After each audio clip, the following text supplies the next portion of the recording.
Chemistry का chemical reactions की तरफ आगे बढ़े हैं। केमिकल रिएक्शंस में डायरेक्टली आगे जाने से पहले कुछ बेसिक चीजें हम लोग डिस्कस करेंगे। शायद ये लेक्चर पूरा लग जाए और अगले का भी कुछ लगेगा, जैसे रिएक्शंस टाइप्स, रिएक्शन रिएजेंट्स क्या क्या होते हैं, उनके प्रॉपर्टीज क्या होते हैं, bond breaking process, bond combination process, bond बनने का तरीका, बॉन्ड टूटने का तरीका, ये सारा कुछ इंपॉर्टेंट है।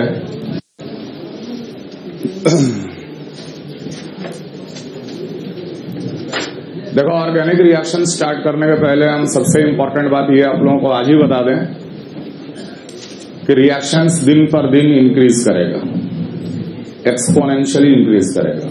मतलब जैसे जैसे जनवरी आएगा वैसे वैसे ज्यादा बढ़ता हुआ आपको नजर आएगा।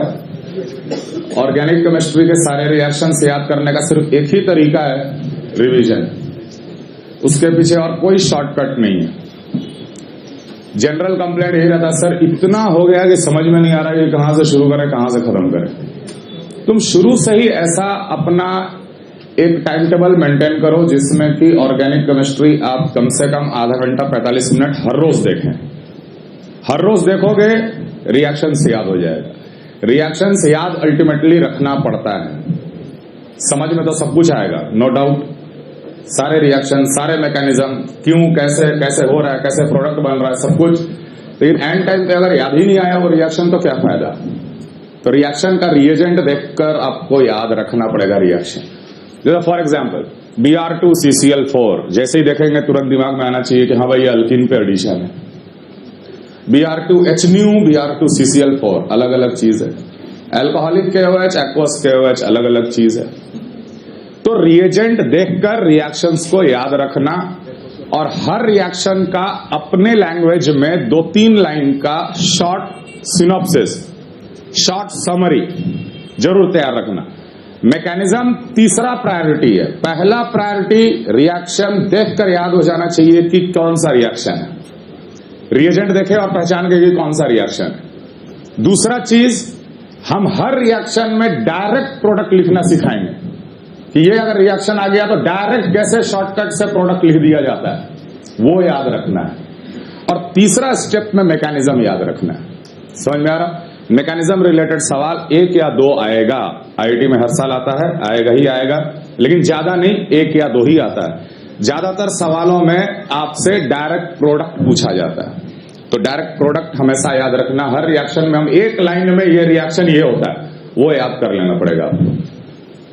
समझ में आ रहा? तो शुरू से ही ऐसा एक मेंटेन करो प्रोसेस जिससे तुम्हारा रिएक्शन एक के ऊपर एक लेयर की तरह बनते चला जाए, रैंडम नहीं।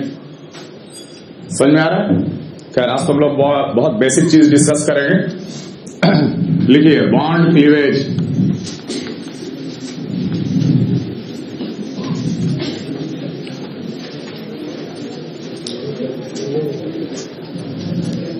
ऑर्गेनिक रिएक्शन में बॉन्ड क्लीवेज, बॉन्ड ब्रेक करने का तरीका, bond breaking process is called bond cleavage. Bond cleavage is of 2 types. Bond cleavage is of 2 types. The first one is called homolytic bond cleavage. The second one is called heterolytic bond cleavage. Homolysis या हेट्रोलिसिस भी बोला जाता है। Homolysis या हेट्रोलिसिस भी बोला जाता है। होमोलिसिस क्या है, होमोलाइटिक क्या है? अगर एक बॉन्ड है AB, अगर ये ब्रेक कर गया A डॉट और B डॉट में, मतलब यहां पर पहले 2 इलेक्ट्रॉन थे A और B के बीच में, अगर एक एक इलेक्ट्रॉन उनको रिटर्न कर दिया गया A डॉट B डॉट, और ऐसे स्पीशीज को बोला जाता है फ्री रेडिकल्स। तो अगर बॉन्ड ब्रेक कर जाता है फ्री रेडिकल्स में, अगर एक एक इलेक्ट्रॉन रिटर्न कर दिया जाए, न्यूट्रल स्पीशीज बनता है। Free radicals are neutral species, जिसके पास एक एक अनपेयर्ड इलेक्ट्रॉन होता है। हम लोग रेडिकल भी पूरा डिटेल में देखेंगे। रेडिकल में ब्रेक किया, एक एक इलेक्ट्रॉन वापस हो गया, such process will be called as homolysis या होमोलाइटिक बॉन्ड क्लीवेज। हेट्रोलाइटिक में वही बॉन्ड अगर A B है, अगर इसको ले लिया जाए पोलर सॉल्वेंट में, अगर ले लिया जाए पोलर सॉल्वेंट में, तो होता क्या है कि अभी भी इन दोनों के बीच में एक पेयर ऑफ इलेक्ट्रॉन है, लेकिन ये pair of electron completely shift हो जाएगा किसी एक एटम पे, और वो एटम ज्यादा इलेक्ट्रोनेगेटिव एटम होगा। मान लेते हैं कि बी ज्यादा इलेक्ट्रोनेगेटिव है ए से, तो ये ब्रेक कर जाएगा ए प्लस और बी पे नेगेटिव चार्ज विथ 2 डॉट। ध्यान रखना कि किसी भी स्पीशीज पे नेगेटिव चार्ज होना और स्पीशीज पे नेगेटिव चार्ज के साथ 2 डॉट होना, दोनों में अंतर है। एक को कहेंगे negative charge without unshared electron pair, लेकिन एक को कहेंगे negative charge with unshared electron pair. जैसे मान लो हम लिखे BH3 ने H माइनस गेन किया और बन गया BH4 minus, BH4 minus, BH3 H negative gain करके क्या बना BH4 माइनस। तो ये बोरॉन पे जो नेगेटिव चार्ज है वो बिना पेयर ऑफ इलेक्ट्रॉन का है, क्योंकि बोरॉन के पास कोई लोन पेयर नहीं होता। 8 इलेक्ट्रॉन है और 4 बॉन्ड है हाइड्रोजन के साथ, 2-2 bond pair, 4 bond pair, 8 electron, कोई लोन पेयर नहीं है, लेकिन फिर भी इसके पास नेगेटिव चार्ज है, negative charge without unshared electron pair. बात समझ में आ रहा है? क्लियर है ये चीज? और वही हो सकता है कि नेगेटिव चार्ज के साथ कोई लोन पेयर अगर है तो हम लोग लिखेंगे negative charge with unshared electron pair. खैर, ये दोनों पेयर, ये दोनों इलेक्ट्रॉन मोर इलेक्ट्रोनेगेटिव एटम पे शिफ्ट किया, A प्लस और B माइनस के फॉर्म में ये ब्रेक कर गया। जब कैटायन और एनायन के फॉर्म में ब्रेक करेगा, such process will be called as heterolysis process. Organic chemistry में बॉन्ड ब्रेकिंग 2 तरीके से होता है। पहला तरीका होमोलिसिस और दूसरा तरीका हेटेरोलिसिस प्रोसेस। होमोलिसिस में फ्री रेडिकल्स और हेटेरोलिसिस में कैटायन और anion. So we can get यहां पे कार्बोकटायन मिल सकता है। What is carbocation? RCH2 positive is carbocation. We may get carbanions or RCH2 minus. जब चार्ज स्पीशीज में ब्रेक कर रहा है तो हम लोग को कार्बोकटायन और कार्बन आयन हेटेरोलिसिस प्रोसेस से मिलता है। पोलर सॉल्वेंट में heterolysis, no solvent homolysis. Now homolysis can be initiated. Homolysis can be initiated in sunlight जिसको हम लोग HNU बोलते हैं, या heat, in a gaseous state। Gaseous state होना जरूरी है। नो सॉल्वेंट, कोई सॉल्वेंट नहीं होगा। सॉल्वेंट अगर होगा तो हमेशा हेटेरोलिसिस हो जाता है। सॉल्वेंट नहीं होने के कारण वो ब्रेक करेगा होमोलिसिस प्रोसेस से फ्री रेडिकल। फ्री रेडिकल कौन सा स्टेट में जनरेट होता? Gaseous state, no solvent. We can generate free radical by either heating और by using HNU, photons, sunlight, but heterolysis will happen in a polar solvent. Homolysis gives free radicals, but heterolysis can give carbocation and carbon ion.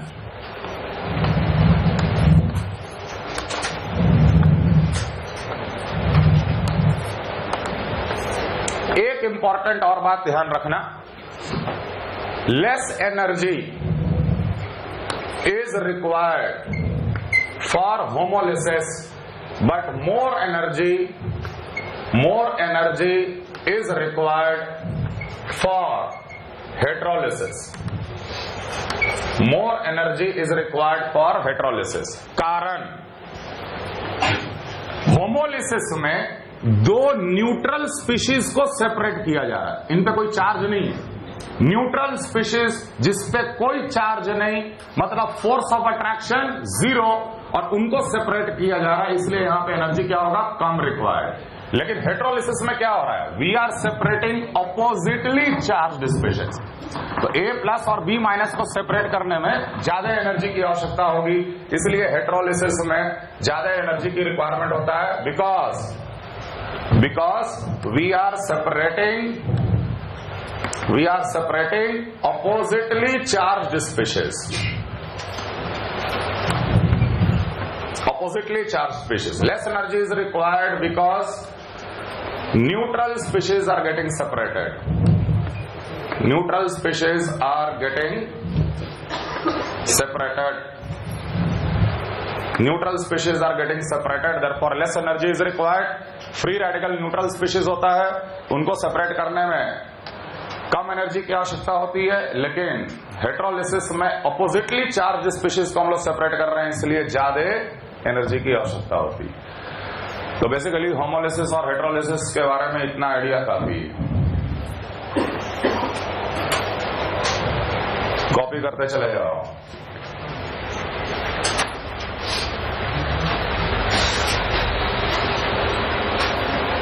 Electromeric effect,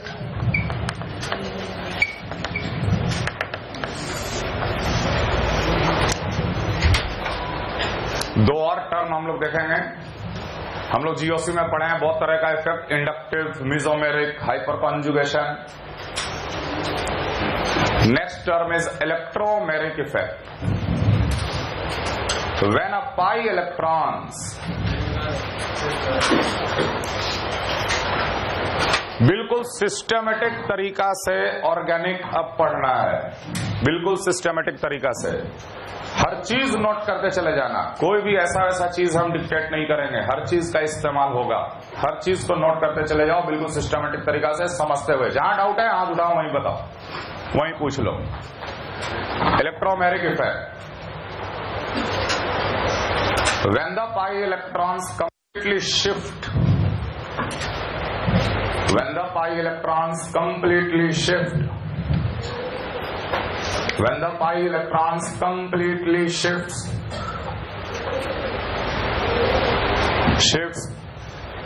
over another atom due to the effect of,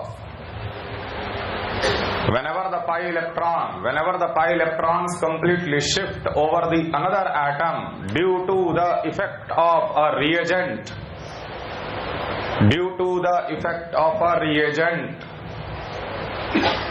due to the effect of a reagent, it is called electromeric effect. It is called electromeric effect. It is a temporary effect. It is a temporary effect. Temporary effect का मतलब reagent अगर है तो पाई electron shift कर जाएगा, reagent को हटा दो फिर से पाई बॉन्ड बन जाएगा। बात समझ में आ रहा? कोई परमानेंट इफेक्ट नहीं है। जैसे इंडक्टिव इफेक्ट परमानेंट इफेक्ट था, मॉलिक्यूल हमेशा के लिए पार्शियली पोलराइज था, क्योंकि एक एटम इलेक्ट्रोनेगेटिव होने के कारण इलेक्ट्रॉन पेयर को खींच चुका था अपनी ओर। परमानेंट इफेक्ट हमेशा के लिए। लेकिन यहां रिएजेंट रहेगा तो पाई इलेक्ट्रॉन शिफ्ट करेगा, रिएजेंट हटा लिया जाए तो पाई बॉन्ड दोबारा बन जाएगा। Such kind of effect will be called as electromeric effect. ध्यान रखना, कोई भी ऑर्गेनिक रिएक्शन का स्ट्रक्चर हमेशा ऐसा ही होता है। जो चीज शुरू में लिया जाता है उसको कहते हैं हम लोग सबस्ट्रेट, शॉर्ट में रिएक्टेंट। रिएक्टेंट को ही हम लोग दूसरा नाम देते हैं substrate.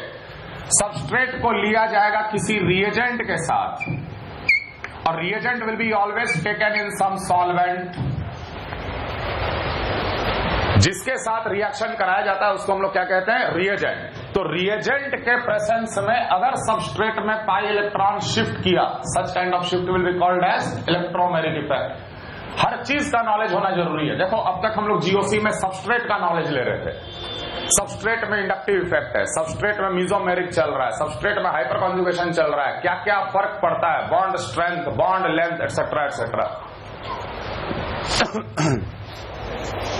Bond length, bond strength, ये सब चीज के ऊपर फर्क देखे। अब हम लोग देखेंगे कि रिएजेंट कितने प्रकार के होते हैं और सॉल्वेंट कितने प्रकार के होते हैं, और सॉल्वेंट का क्या इफेक्ट होता है रिएजेंट पे, क्या प्रॉपर्टी में चेंजेस आते हैं, ये सारा कुछ हम लोग को जानना जरूरी है। Electromeric effect for simple example, मान लो एक अल्कीन है CH2 डबल बॉन्डेड CH2, और इसके सामने अगर आया H+, तो H+ हो गया हमारे लिए क्या? रिएजेंट। तो इस रिएजेंट के प्रेजेंस में पाई बॉन्ड अपने आप शिफ्ट कर जाएगा। किस डायरेक्शन में शिफ्ट करेगा? जिस डायरेक्शन में इलेक्ट्रॉनिक डिस्प्लेसमेंट इफेक्ट चल रहा है। खैर यहां पर तो डायरेक्शन बताना पॉसिबल नहीं है, क्योंकि ये बिल्कुल ही सिमेट्रिकल अल्कीन है।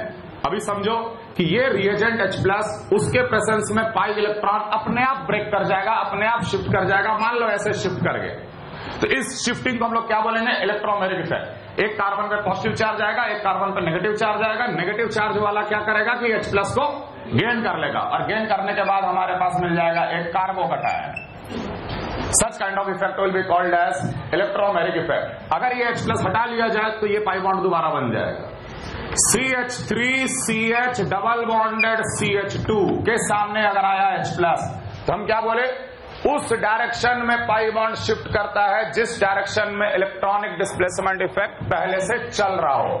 इस सबस्ट्रेट में कौन सा इलेक्ट्रॉनिक डिस्प्लेसमेंट इफेक्ट चल रहा है, +H। अल्कीन के ऊपर क्या चल रहा है, +H मतलब इलेक्ट्रॉन पुशिंग टेंडेंसी। कौन सा डायरेक्शन है, ये डायरेक्शन में ये इलेक्ट्रॉन को भेजना चाह रहा है, ये पाई बॉन्ड भी इसी डायरेक्शन में शिफ्ट करेगा। समझ में आ रहा है? जिस डायरेक्शन में इलेक्ट्रॉनिक डिस्प्लेसमेंट इफेक्ट चल रहा है उसी डायरेक्शन में पाई इलेक्ट्रॉन शिफ्ट करता है under the effect of a reagent taken. Negative charge, positive charge, negative charge वाला H+ गेन करके बना लेगा carbocation.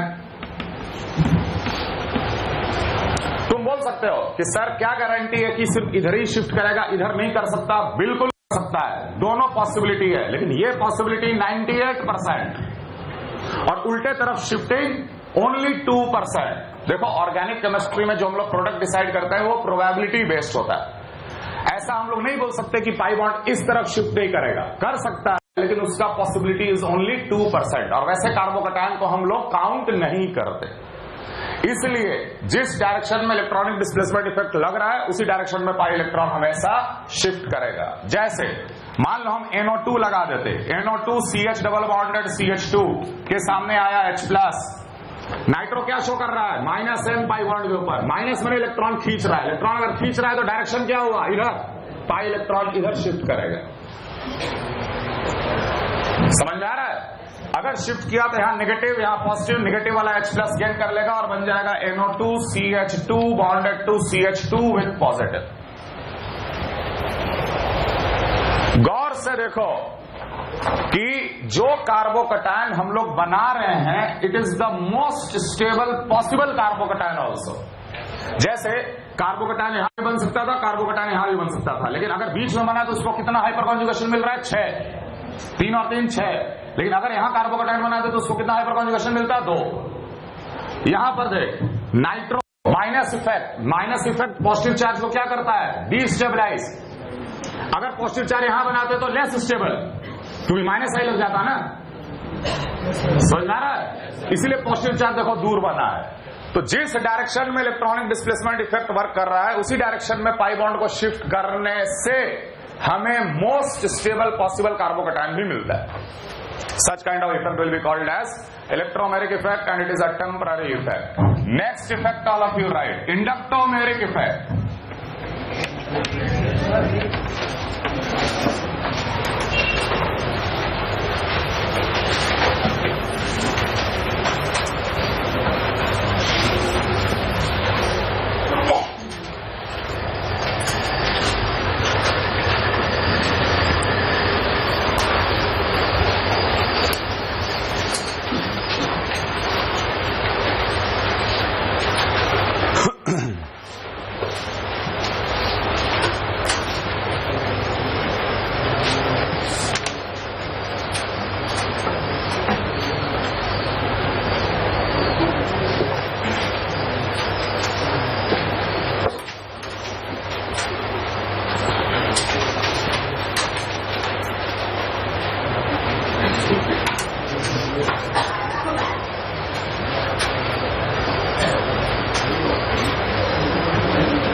Inductomeric effect, the complete shifting of sigma electron under the presence of any reagent. The complete shifting of sigma electrons. The complete shifting of sigma electrons under the effect of any reagent. The complete shifting of sigma electrons under the effect of any reagent. The complete shifting of sigma electrons under the effect of any reagent is called inductomeric effect.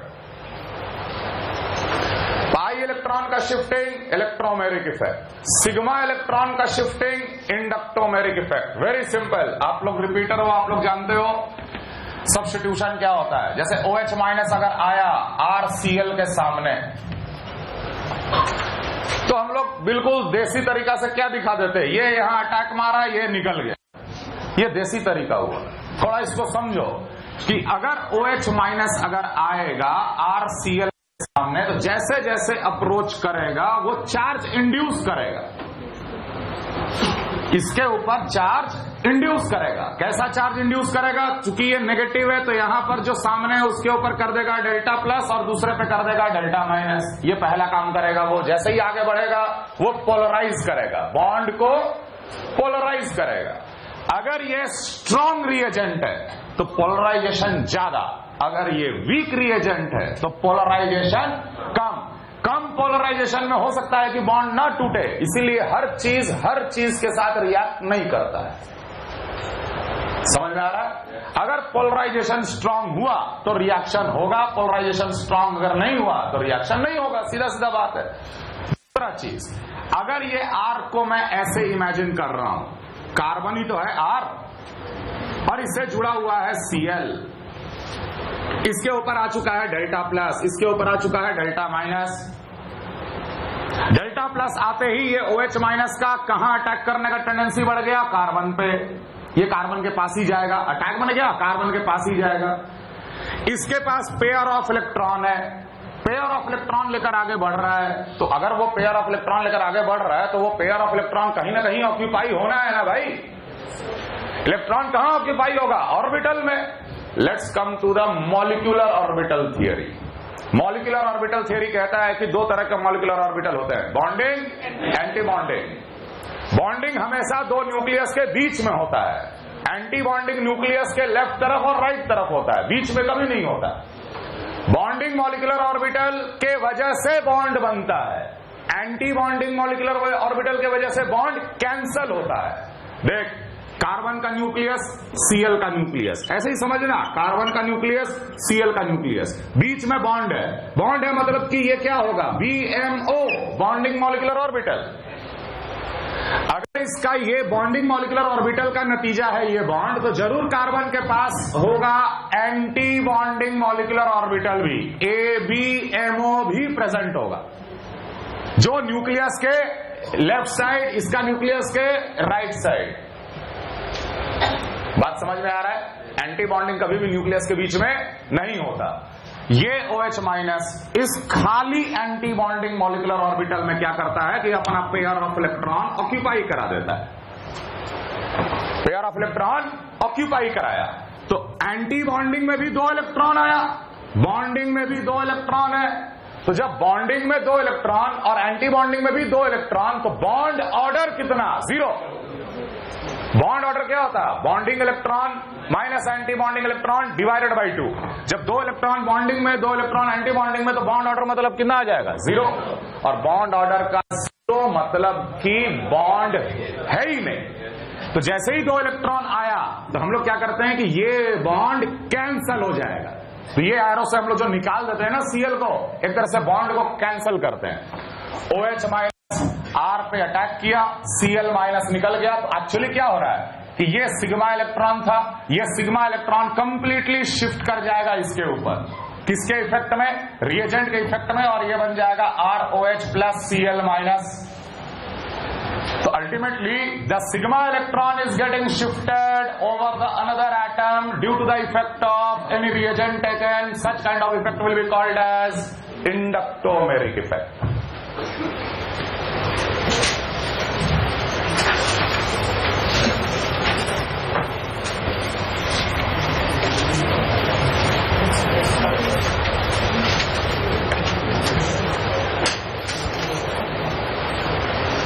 बोलिए।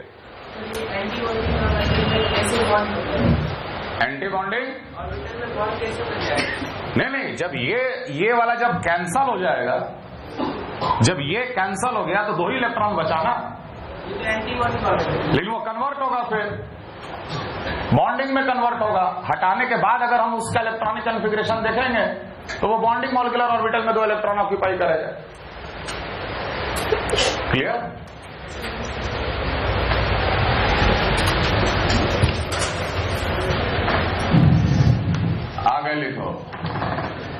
reaction, reagents.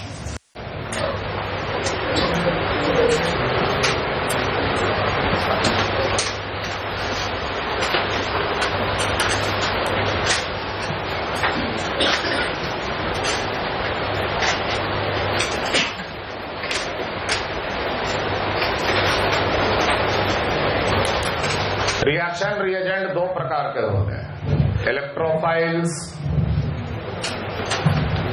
Nucleophiles.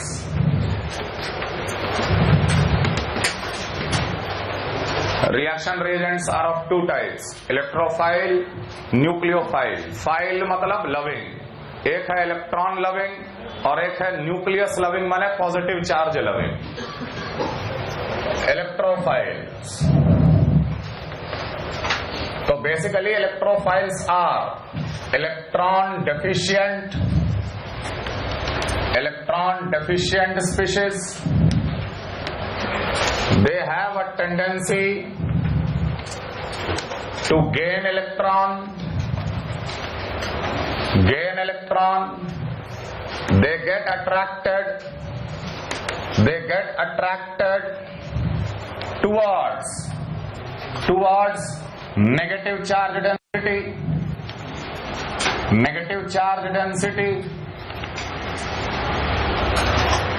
Electrophile electron loving species होता है, इसलिए electron loving होता है क्योंकि उसके पास electron की कमी होती है, इलेक्ट्रॉन डेफिशिएंट होता है। हमेशा उसका टेंडेंसी इलेक्ट्रॉन गेन करने का होता है, इलेक्ट्रॉन गेन करके अपना ऑक्टेट कंप्लीट कर ले, क्योंकि ऑक्टेट से ज्यादा स्टेबिलिटी और कोई भी चीज नहीं है पूरे केमिस्ट्री में। हमेशा वो नेगेटिव चार्ज डेंसिटी की ओर आगे बढ़ता है, नेगेटिव चार्ज डेंसिटी की ओर अट्रैक्ट होता है। देखो, electrophiles are either 2 electron deficient or 1 electron deficient. Electrophiles के पास या तो 2 इलेक्ट्रॉन का कमी होता है या 1 इलेक्ट्रॉन का कमी होता है। मतलब या तो वो 6 इलेक्ट्रॉन का स्पीशीज होता है या 7 इलेक्ट्रॉन का स्पीशीज होता है। ऑक्टेट के लिए कितना इलेक्ट्रॉन चाहिए? 2 और 1। Electrophiles are 6 electron species, electrophiles are 7 electron species, और it can be 0 electron species. जैसे H, हाइड्रोजन के पास तो 2 ही इलेक्ट्रॉन होता है। अगर वो 2 इलेक्ट्रॉन से डेफिशिएंट हो गया तो उसके पास इलेक्ट्रॉन बचा ही नहीं। समझ में आ रहा है? For example H plus, halogen plus, R plus, carbocation, free radical, R dot, free radical, carbon पे डॉट, माने कितना इलेक्ट्रॉन हुआ? 7। अगर मान लो हम ऐसे लिखे CH, H और एक डॉट, तो 2 2 4 2 6 और 1 7 electron et cetera. They all are electrophiles. Electrophile को 4 कैटेगरी में हम लोग बांट दिए हैं। Category 1,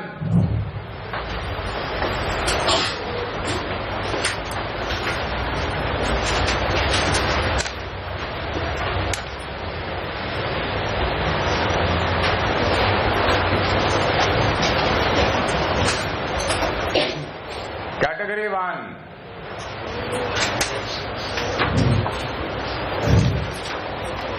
positively charged with incomplete valence shell.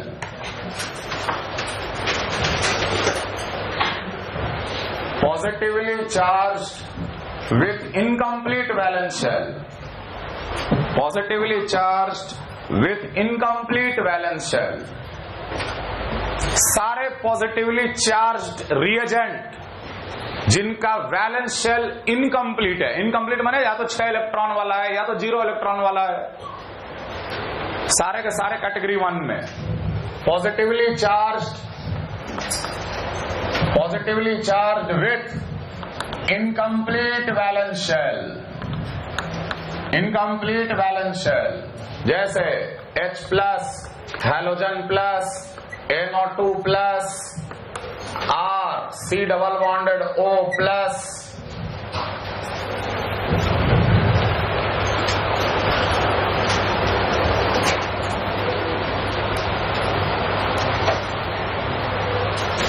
0 electron, 6 electron, 6 electron, 6 electron.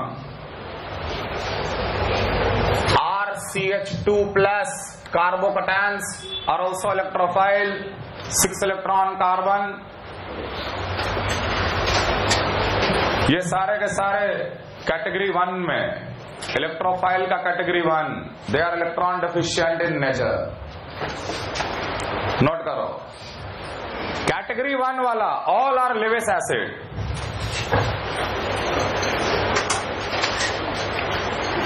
All of them are Lewis acid. Lewis acid का क्या होता है definition? The one which has a tendency to gain a pair of electron. ये सब के सब या तो 0 इलेक्ट्रॉन वाला है या 6 इलेक्ट्रॉन वाला है। तो सबका कितने इलेक्ट्रॉन की कमी है? 2 इलेक्ट्रॉन, माने पेयर ऑफ इलेक्ट्रॉन की कमी है। तो हमेशा इसका टेंडेंसी क्या होगा? एक पेयर ऑफ इलेक्ट्रॉन कहीं से मिल जाए। तो सब के सब Lewis acid, all of them are Lewis acids. Positively charged with incomplete valence shell, positively charge with incomplete valence shell, category 1 वाला, they all are Lewis acid.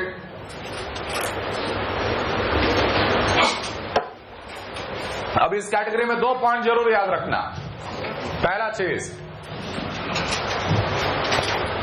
All alkali metal और alkaline earth metal cation are never a electrophile. Alkali metal का cation और alkaline earth metal का cation कभी भी electrophile नहीं होते, हालांकि उनके पास भी इलेक्ट्रॉन की कमी होती है, लेकिन उनका ऑक्टेट कंप्लीट होता है। जैसे मान लो तुमसे बोले Na+, क्या ये इलेक्ट्रोफाइल? क्या Na+, Li+, K+ इलेक्ट्रोफाइल होगा? कंपेयर करो जरा H+ और Na+ में। H+ तो इलेक्ट्रोफाइल है क्योंकि 2 इलेक्ट्रॉन डेफिशिएंट, 0 इलेक्ट्रॉन स्पीशीज, हमेशा 2 इलेक्ट्रॉन गेन करने का टेंडेंसी। Na+ के पास टोटल कितना इलेक्ट्रॉन है? 10, 2,8 ऑक्टेट कंप्लीट, सबका ऑक्टेट कंप्लीट। वैसे ही Mg2+, अल्कलाइन अर्थ मेटल, क्या इलेक्ट्रॉन गेन करने का टेंडेंसी है इसको? तो अल्काली मेटल और अल्कलाइन अर्थ मेटल के कटायन कभी भी इलेक्ट्रोफाइल नहीं होते। They do not have any tendency to gain a pair of electron because they are 8 electron species, complete octet, इनको इलेक्ट्रॉन गेन करने का टेंडेंसी नहीं। समझ में आ रहा? दूसरी बात, H3O+, NH4+ are electrophile, but they never gain electrons. H3O+ और अमोनियम आयन इलेक्ट्रोफाइल के कैटेगरी में होता है, लेकिन वो इलेक्ट्रॉन गेन करने का टेंडेंसी नहीं रखता क्योंकि उसका भी ऑक्टेट कंप्लीट है। भले ही ऑक्सीजन पे पॉजिटिव चार्ज है H3O+ में, पॉजिटिव चार्ज है तो क्या हुआ इलेक्ट्रॉन गेन कर लेगा? नहीं, क्योंकि ऑक्सीजन का ऑक्टेट कंप्लीट। नाइट्रोजन पे पॉजिटिव चार्ज, नाइट्रोजन का भी octet complete. They are electrophile. अब तुम बोलोगे सर इसको इलेक्ट्रोफाइल फिर क्यों बोलते हैं? Because they behave like a source of electrophile. H3O+ is a source of H+, H3O+ is a source of H+, और H+ क्या है? इलेक्ट्रोफाइल है। Ammonium ion is also a source of H+, H+ is electrophile. They are a source of electrophile but they never gain any electrons. Category 2,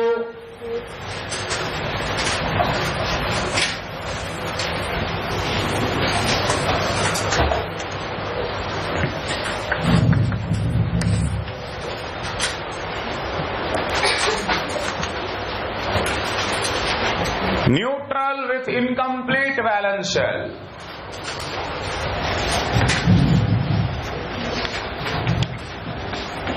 Neutral with incomplete valence shell. कोई charge नहीं, वो positive था with incomplete valence shell. दूसरा कैटेगरी electrophile का, neutral with incomplete valence shell. All free radicals, all free radicals जैसे R.RO.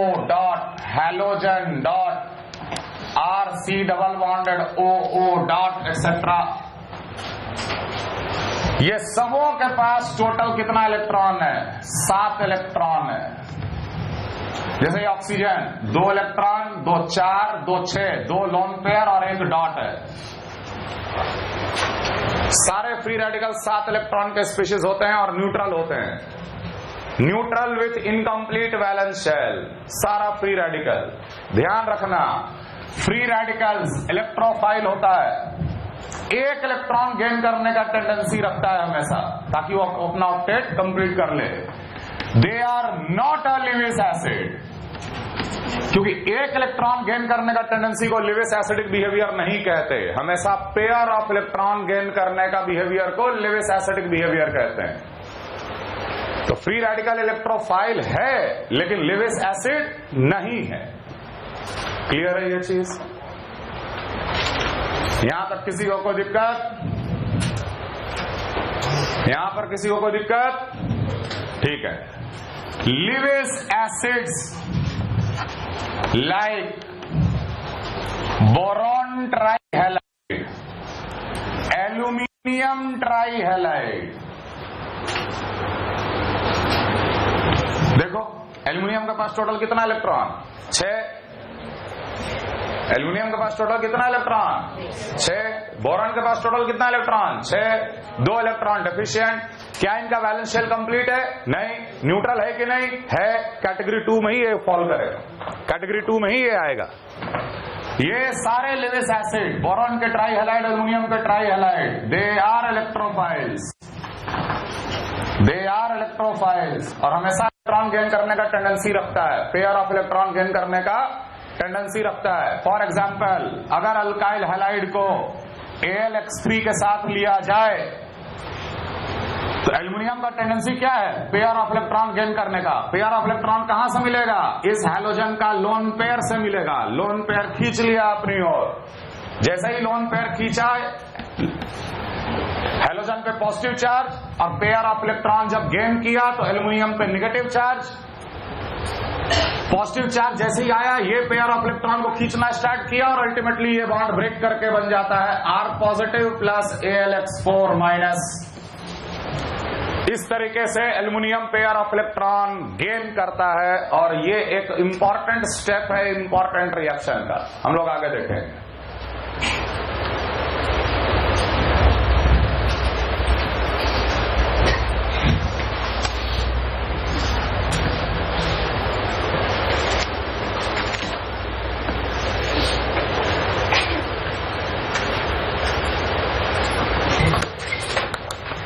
with complete valence shell but expandable,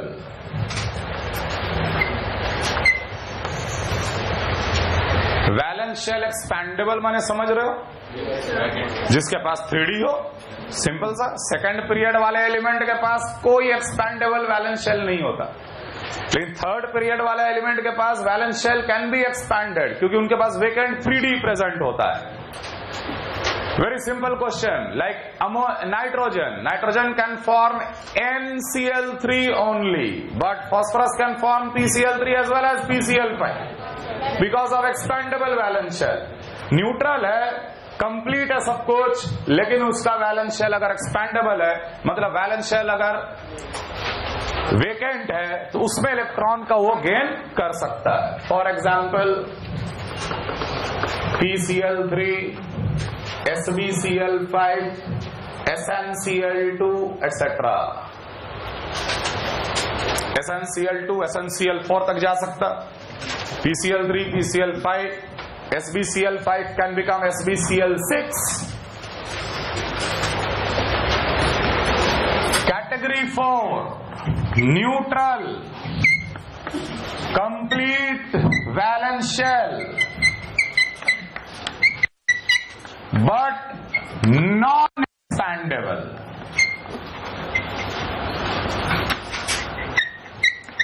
non-expandable, अब ये कैसे इलेक्ट्रॉन गेन करेगा? चौथा कैटेगरी में ये भी इलेक्ट्रोफाइल ही है, माने इलेक्ट्रॉन गेन करने का टेंडेंसी रखता है। न्यूट्रल है, वैलेंस शेल भी कंप्लीट है और वैलेंस शेल एक्सपैंड भी नहीं कर सकता। ये ऐसा कैटेगरी का इलेक्ट्रोफाइल होता है जो अपना एग्जिस्टिंग बॉन्ड को ब्रेक करके वेकेंट ऑर्बिटल तैयार करता है और उसके बाद इलेक्ट्रॉन गेन करता है। It breaks its existing bond, it breaks its existing bond and create vacant orbital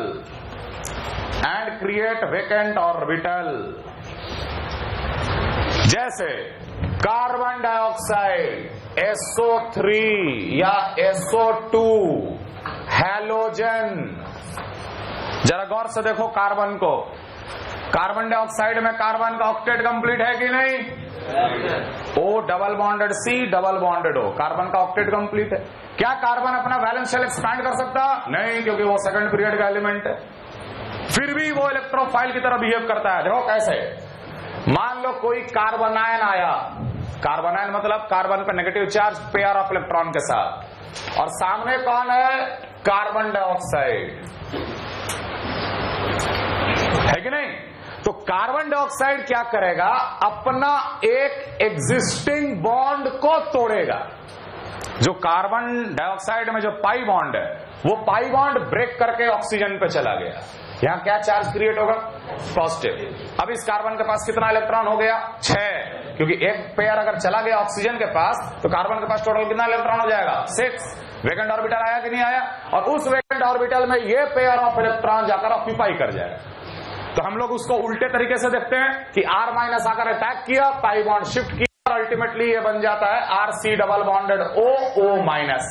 तो बताओ यहां पे कार्बन का बिहेवियर क्या रहा? इलेक्ट्रोफिलिक की न्यूक्लियोफिलिक की? कुछ नहीं, इलेक्ट्रोफिलिक। आखिर कार्बन इलेक्ट्रॉन गेन किया है, R वाला इलेक्ट्रॉन कार्बन गेन किया है। तो ये ऐसे रिएजेंट होते हैं या ये ऐसे इलेक्ट्रोफाइल होते हैं जो अपना एग्जिस्टिंग बॉन्ड को तोड़ने के बाद वेकेंट ऑर्बिटल क्रिएट करता है और उसमें इलेक्ट्रॉन पेयर को गेन करता है। बात समझ में आ रहा? क्लियर है? जैसे OH माइनस या R माइनस आया हैलोजन के कांटेक्ट में। हैलोजन कैसे इलेक्ट्रोफाइल की तरह बिहेव कर रहा है? ये आकर इस पे अटैक मारेगा, ये ब्रेक कर गया, अपना एग्जिस्टिंग बॉन्ड को तोड़ा और उसके बाद हैलोजन जाकर जुड़ गया, तो ये बन गया RH। तो ये X जो है उसका बिहेवियर क्या है? इलेक्ट्रोफिलिक, क्योंकि ये X ने R का पेयर ऑफ इलेक्ट्रॉन गेन किया है। समझ में आ रहा है? कैटेगरी बना के पढ़ना इसलिए पढ़ रहे हैं कि ध्यान रखना, स्ट्रेंथ ऑफ इलेक्ट्रोफिलिसिटी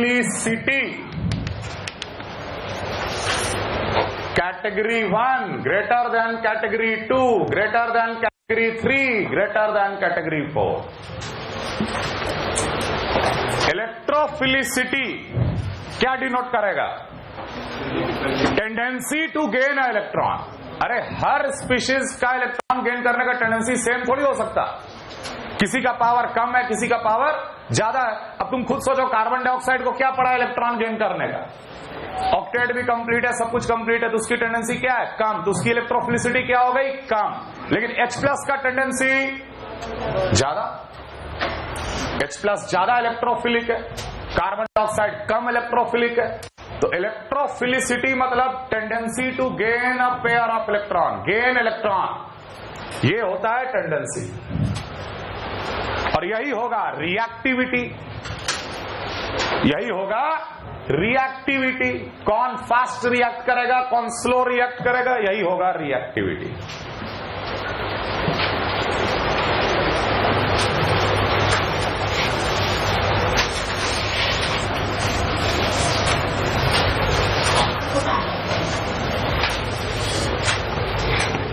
जैसे थोड़ा सा समझो, जब हम लोग फेनॉल को सीधे कार्बन डाइऑक्साइड के साथ लेते हैं कोई रिएक्शन नहीं होता बेटा। फेनॉल को कार्बन डाइऑक्साइड के साथ जब लिया जाता है सीधे phenol plus carbon dioxide, no reaction, क्योंकि कार्बन डाइऑक्साइड का इलेक्ट्रोफिलिसिटी क्या है? कम। इलेक्ट्रॉन गेन करने का टेंडेंसी कम। तो हम लोग क्या करते हैं कि यहां इलेक्ट्रॉन डेंसिटी बढ़ा देते हैं, कहीं एक जगह बढ़ा दो, अगर यहां ज्यादा इलेक्ट्रॉन डेंसिटी हो गया तो उसका देने का टेंडेंसी क्या हो जाएगा, ज्यादा। यही सेम रिएक्शन जब हम लोग कराते हैं अल्कलाइन मीडियम में, सबसे पहले ट्रीट कर दो OH- के साथ और उसके बाद कार्बन डाइऑक्साइड के साथ। तो OH- क्या करता है, फेनॉल का H+ निकाल लेगा। क्यों निकालेगा, क्योंकि phenol is more acidic than water. OH- H+ निकाल के water, phenol stronger acid than water, इसलिए ये एसिड बेस रिएक्शन हो जाता। अब फेनॉल न्यूट्रल था, अब ये बन गया O-। अब तुम खुद सोचो कि O- का जो +M है वो तो मैक्सिमम होगा, और +M इतना बढ़ गया कि रिंग में इलेक्ट्रॉन डेंसिटी बहुत ज्यादा आ गया। बात समझ में आ रहा है।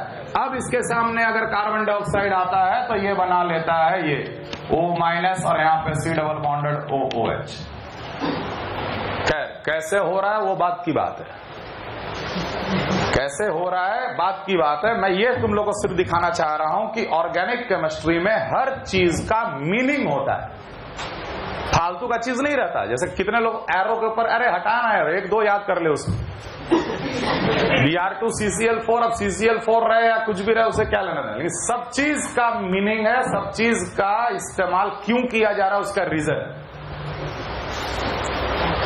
ये रिएक्शन अल्कलाइन मीडियम में होता है लेकिन न्यूट्रल मीडियम में नहीं होता। रीजन है कार्बन डाइऑक्साइड की इलेक्ट्रोफिलिसिटी क्या है, बहुत ही कम। और वही अगर फेनॉल अगर है, फेनॉल के सामने अगर NO2 पॉजिटिव आ जाता, कोई अल्कलाइन मीडियम की आवश्यकता नहीं है, तुरंत ये रिएक्शन हो जाता है। आखिर क्या कारण है कि ये रिएक्शन तुरंत हो जाता है, क्योंकि ये स्ट्रॉन्ग इलेक्ट्रोफाइल है, कार्बन डाइऑक्साइड वीक इलेक्ट्रोफाइल है। समझ में आ रहा, आगे हेडिंग लिखो, nucleophiles.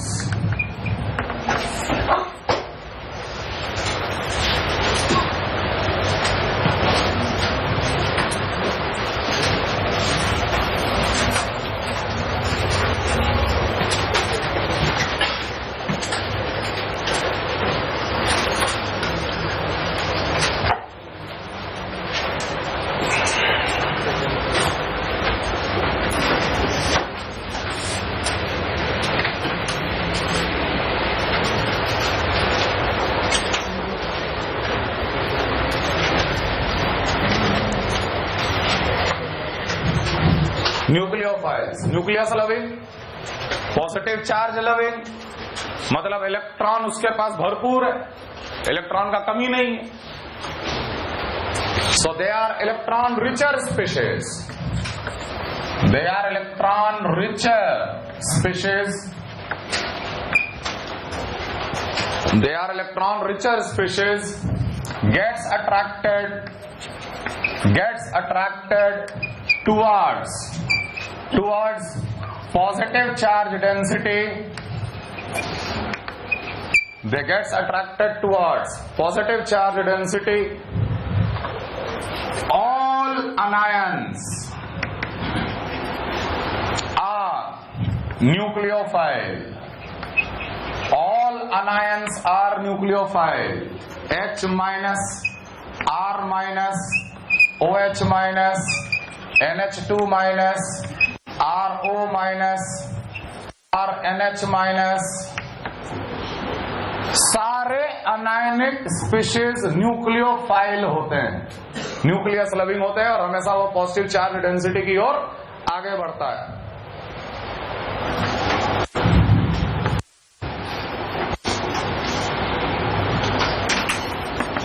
RC double bond OO-, RC double bonded ONH-, etcetera.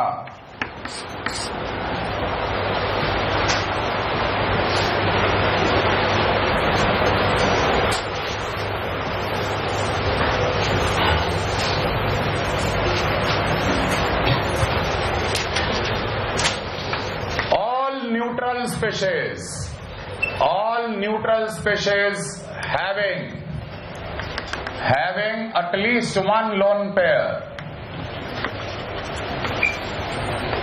at least one lone pair, are nucleophile.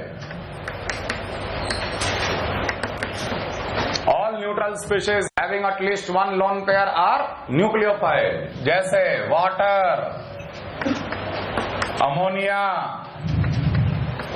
alcohols, thiols, acids, जहां लोन पेयर है वो न्यूक्लियोफाइल है. Amides etcetera.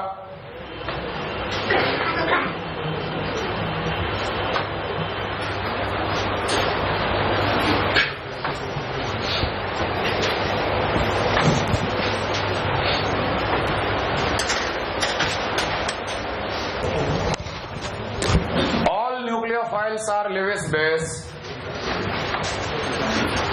All nucleophiles are Lewis base. All nucleophiles are Lewis base. All nucleophiles are Lewis base. Lewis base का क्या tendency? Donate a pair of electron. तो हर nucleophile pair of electron ही donate करेगा. जैसे यहां oxygen का lone pair ही डोनेट होगा, नाइट्रोजन का लोन पेयर डोनेट होगा, या यहां पेयर ऑफ इलेक्ट्रॉन डोनेट होगा. All nucleophiles are Lewis base.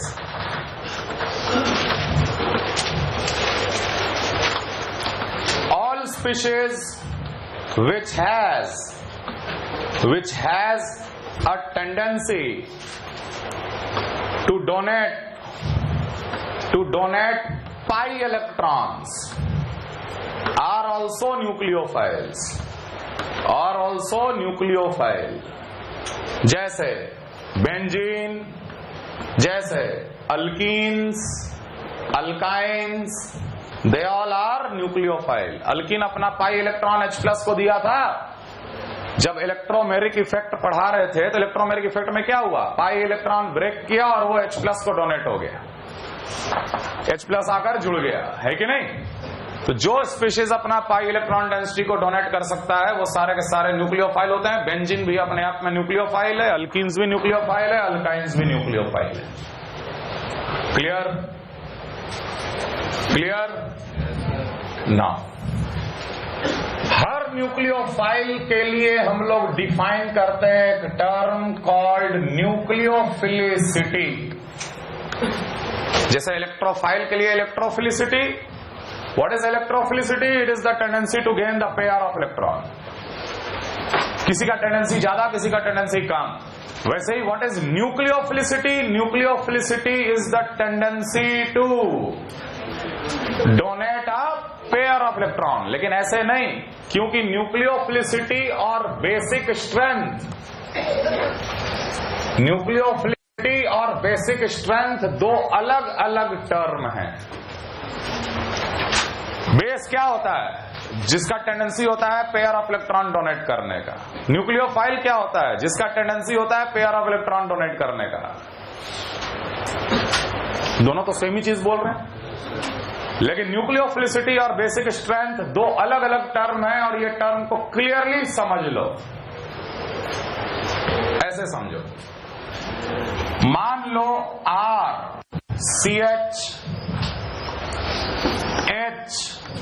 RCH2 positive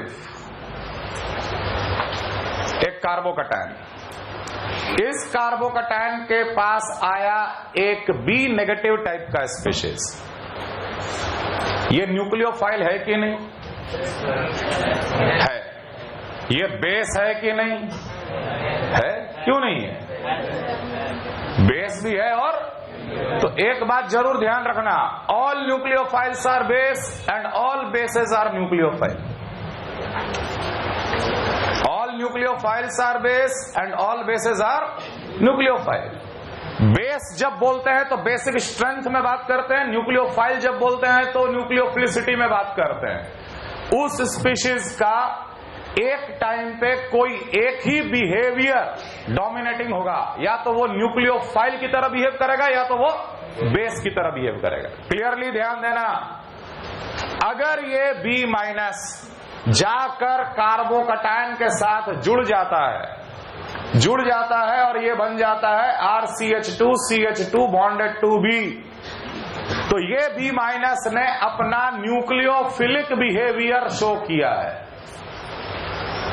लेकिन दूसरी पॉसिबिलिटी एक और थी कि अगर ये B माइनस जाकर बगल के कार्बन से H प्लस निकाल ले, ये भी तो पॉसिबिलिटी है।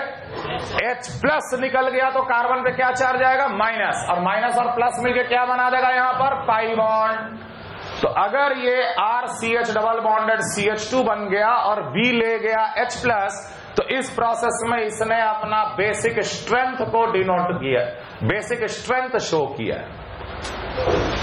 Then what is nucleophilicity? Then what is nucleophilicity? What is nucleophilicity? Note करो, पहले इतना कॉपी करो, उसके बाद फिर नोट करो। Filicity is the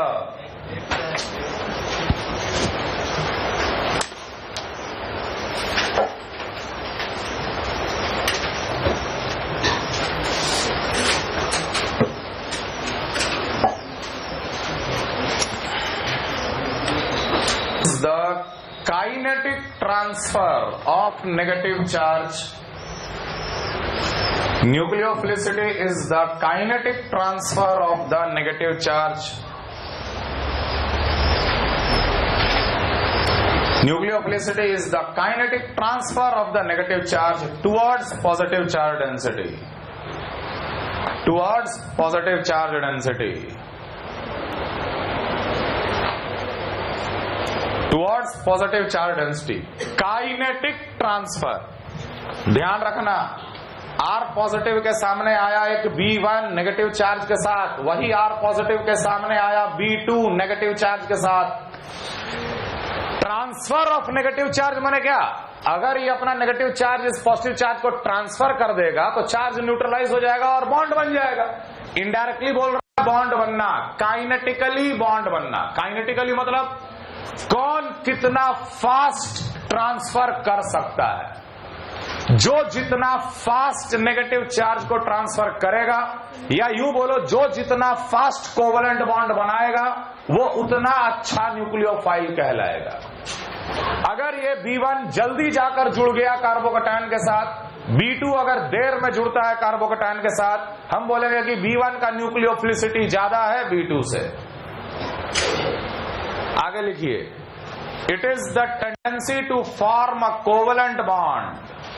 same nucleophilicity में ही लिखना, it is the tendency to form a covalent bond with any atom but other than H plus. It is the tendency to form a covalent bond. It is a tendency to form a covalent bond with any atom other than H plus. Nucleophilicity क्या है? Nucleophilicity bond बनाने का tendency है। किसके साथ? H plus को छोड़ के बाकी सब के साथ। हम यहां पे कार्बन को लेकर चल रहे हैं। ये कार्बोकैटायन के साथ जो जितना जल्दी बॉन्ड बनाएगा, मतलब वो उतना जल्दी अपना नेगेटिव चार्ज को ट्रांसफर किया, नेगेटिव चार्ज को थ्रो किया है पॉजिटिव चार्ज की तरफ। जो जितना जल्दी ट्रांसफर करेगा नेगेटिव चार्ज, जो जितना फास्ट बनाएगा कोवलेंट बॉन्ड, वो मेरे लिए उतना अच्छा nucleophile. Remember, nucleophilicity is a kinetic property. Nucleophilicity is a kinetic property. जैसे यहां पर अगर हम लिखे R1 rate 1 rate 2, if rate 1 is greater than rate 2, यहां बना R बॉन्डेड टू B1, यहां बन रहा है R बॉन्डेड टू B2। अगर रेट 1 ग्रेटर है रेट 2 से, तो न्यूक्लियोफिलिसिटी B1 का ज्यादा है B2 से। जो जितना फास्ट कोवलेंट बॉन्ड बनाने का टेंडेंसी रखता है with any atom other than H plus, that will be called a better nucleophile. तो न्यूक्लियोफिलिसिटी क्या है? It is the kinetic transfer of negative charge towards positive charge density. It is the tendency to form a covalent bond.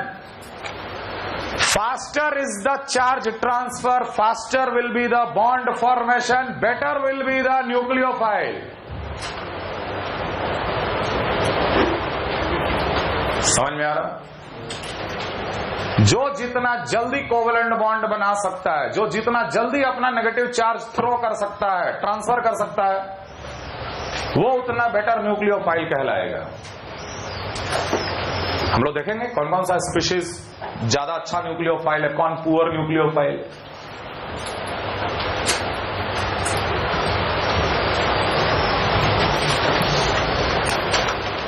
Basic strength is the tendency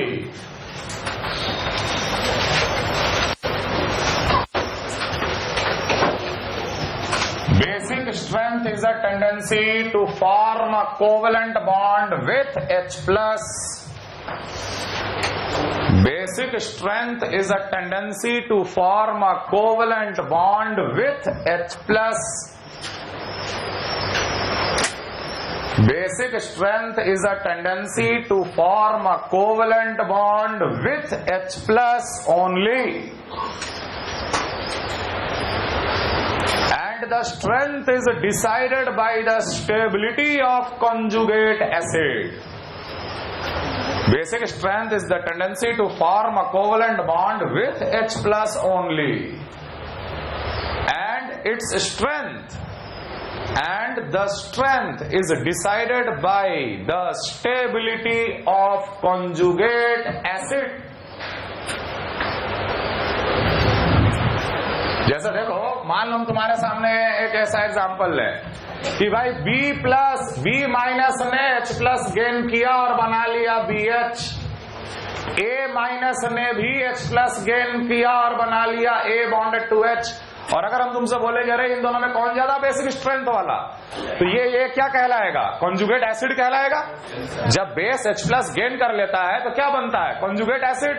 अगर हम बोले कि ये ज्यादा stable, late more stable, तो अगर ये more stable that means this is more basic. समझ में आ रहा कि नहीं? तो हम लोग बोलेंगे बेसिक स्ट्रेंथ A माइनस का ग्रेटर देन B माइनस अगर ये ज्यादा स्टेबल हुआ। तो ध्यान रहे, basic strength is a thermodynamic property. Basic strength is a thermodynamic property, but nucleophilicity is a kinetic property. जो जितना फास्ट बनाया कोवेलेंट बॉन्ड वो बेटर न्यूक्लियोफाइल, लेकिन जो जितना ज्यादा स्टेबल दिया कॉन्जुगेट एसिड वो उतना अच्छा बेस। तो स्टेबिलिटी जो है वो थर्मोडायनामिक प्रॉपर्टी है। स्टेबिलिटी से अगर कोई चीज डिसाइड हो रहा है तो वो थर्मोडायनामिक प्रॉपर्टी कहलाएगा।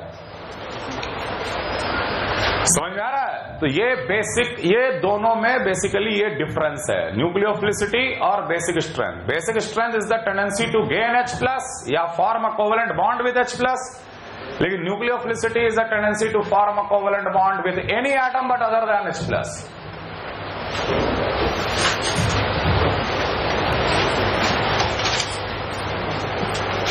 जैसे समझो, मान लो वहां दूर कहीं कार्बोकटायन है ना, दो न्यूक्लियोफाइल यहां खड़ा है, एक दुबला पतला न्यूक्लियोफाइल है और एक पूरा मोटा न्यूक्लियोफाइल है। मोटे के पास भले ही बहुत ज्यादा चार्ज है नेगेटिव, लेकिन दौड़ ही नहीं पा रहा। समझ में आ रहा है? और दुबले पतले वाले के पास कम ही नेगेटिव चार्ज है, लेकिन वो बहुत तगड़ा दौड़ता है, तुरंत जाके बना दिया कोवेलेंट बॉन्ड। तो ऐसा नहीं है कि जिसके पास जितना नेगेटिव चार्ज होगा वो उतना अच्छा न्यूक्लियोफाइल होगा, गलत। जो फास्ट बनाएगा covalent bond that is a better nucleophile. लेकिन मोटे वाले के पास H प्लस लाओ और दुबले पतले वाले के पास भी H प्लस लाओ, तो H प्लस को थोड़ी ना कोई हिंड्रेंस मिलता है। तो जिसके पास जितना ज्यादा नेगेटिव चार्ज है वो उतना आसानी से H प्लस गेन करेगा, तो मोटा वाला ज्यादा बेसिक हो गया। समझ में आ रहा है? खैर, the one which forms covalent bond faster, that will be always a better nucleophile. That will be always a better nucleophile. Clear?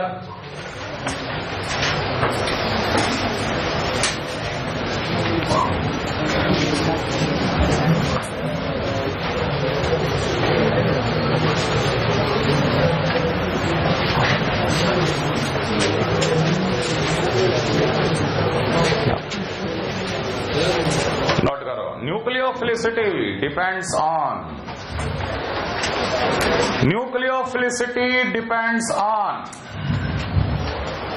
Nucleophilicity depends on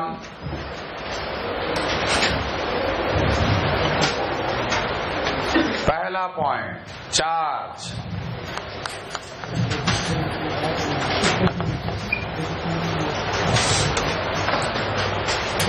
If the atom is same, if the atom is same,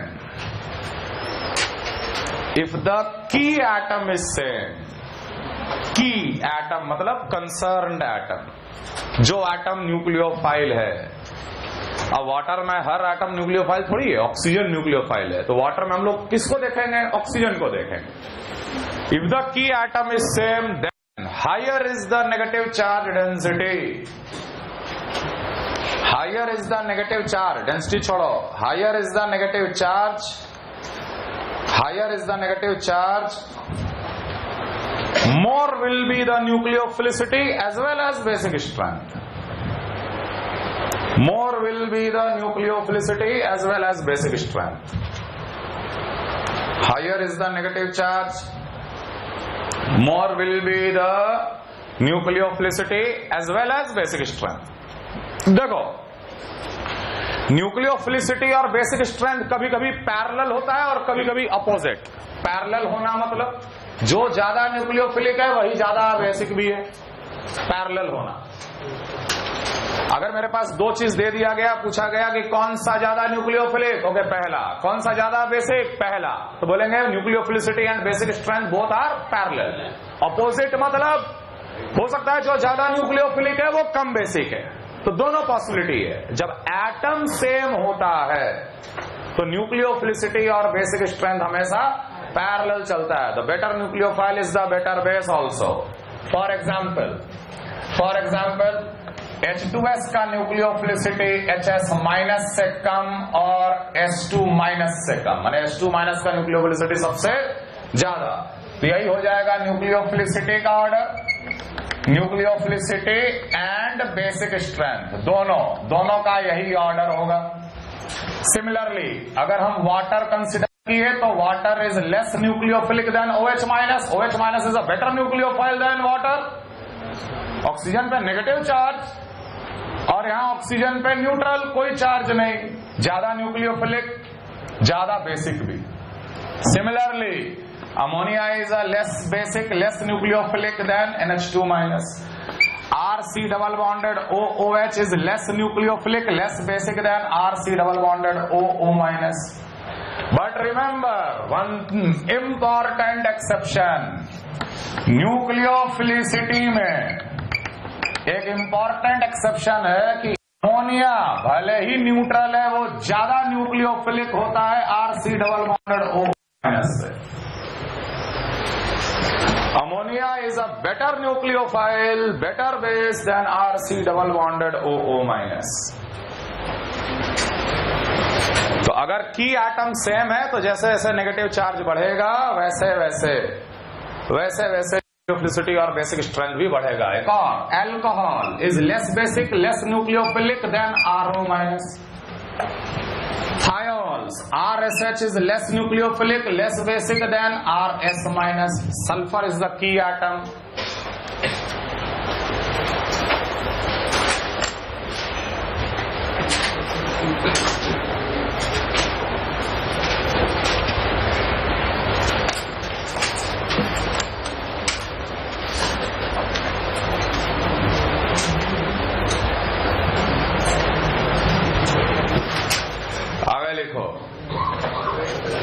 Second point, electronegativity.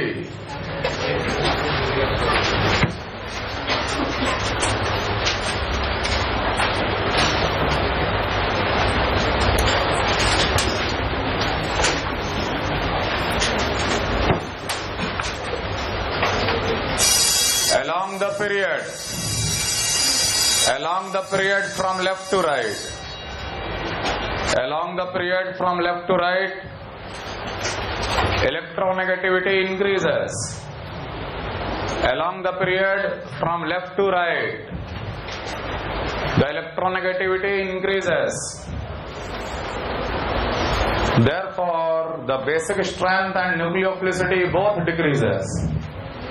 Therefore, the basic strength and nucleophilicity both decreases.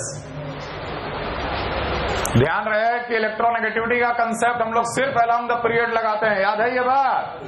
Along the group मत लगाना। अब हम along the group पढ़ाने के पहले solvent पढ़ाएंगे, solvent का चक्कर आ जाता। खैर, क्या लिखा है? Along the period from left to right, as the electronegativity increases, basic strength as well as nucleophilicity decreases. ध्यान रखिएगा। तो अगर हम न्यूक्लियोफिलिसिटी की बात करें, न्यूक्लियोफिलिसिटी या बेसिक स्ट्रेंथ दोनों CH3 minus greater than NH2 minus greater than OH minus greater than F minus. Clear है? PH2 minus greater than SH minus greater than Cl minus. Along the period जैसे जैसे electronegativity बढ़ेगा, electron donate करने का tendency क्या होगा? कम हो जाएगा। तो कोवेलेंट बॉन्ड फॉर्मेशन टेंडेंसी भी कम होगा, H प्लस गेन करने का भी टेंडेंसी कम होगा। अगर हम तुमसे बोले मीथेन ज्यादा एसिडिक है कि HF is a strong acid than methane, therefore CH3 minus will be a stronger base than F minus.